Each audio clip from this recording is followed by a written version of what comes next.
Hello guys, in today's video I will be showing you how to manage the security checks section on your account on Instagram easy and quickly. So first of all, enter Instagram, click on your profile, and then click on these three lines here, then go to the account center, then go to the password and security, and as you see here we have this where you are logged in. So also we have the login alerts, and then recent emails, and then security checkup. So that's it. That's how to manage this section of security checks easy and quickly, and that's it.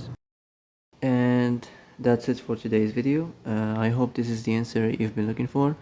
If you like this video, don't forget to like and subscribe, and see you in the next video. Thanks for watching.